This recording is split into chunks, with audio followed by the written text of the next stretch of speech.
नमस्कार मित्रांनो, good morning, शुभ प्रभात। हे बघा, हे जळगाव धरण या पुलाचे काम अजून अपूर्ण आहे, पूर्ण झालेली नाही आहे।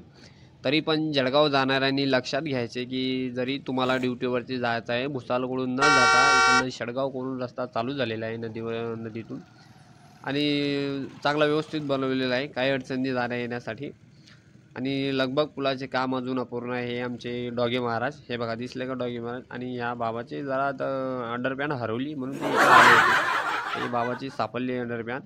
आणि हे बघा रस्त्या किती गर्दी, इथं भीड जमलेली आहे, कारण की रस्ता चालू झाल्यामुळे इथं लोक जमलेले आहे। पुलाचे काम पाहण्यासाठी सुद्धा लोक दुरून आलेले आहेत। आणि हे बघा पाणी वगैरे बी काही जास्त नाही, कमी आहे।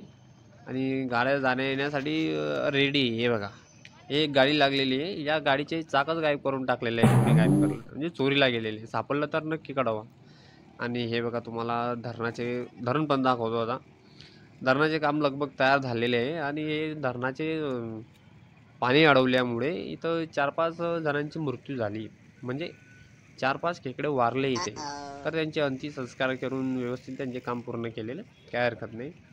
तर काही अडचण आली तर मी सांगतो तुम्हाला। हे बघा, धरणाचे काम लवकर पूर्ण झालेले आहे, लगभग पूर्ण झालेलं आहे। आणि पाणी अडवल्यामुळे इथं थोडसे डाबा पण साचलेला आहे। आणि मी आता तुम्हाला वॉचमॅनची कॅबिन दाखवतो। हे बघा, आता हे कॅबिन झूम करून दाखवतो, इथं वॉचमॅनची कॅबिन आहे। कारण की त्या रस्त्याहून जाण्याच्या अगोदर लक्षात घ्या की तिकडनं जाण्याची अनुमती नाही, कारण की वरतूनच त्यांना ऑर्डर नाही मिळालेला आहे। ऑर्डर त्यांना वरून मिळालेला आहे की तिथून कोणालाही जाण्याची परवानगी नाही असं। तर चुकीनंही तिकडनं जायची भूल करू नका। तुम्ही खालच्या साईडला येऊ शकता। हे बघा, धरण इथं पूर्ण काम झालेलं आहे। आणि धरण झूम करून सुद्धा तुम्हाला दाखवतो मी। हे भिंती वगैरे सर्व व्यवस्थित झालेलं आहे, फक्त पुलाचं काम राहिलेलं आहे। आणि आपले सूर्यदेवता हे महाराज यांना नमस्कार करा। हे पण सकाळी निघण्यासाठी व्यवस्थित त्यांची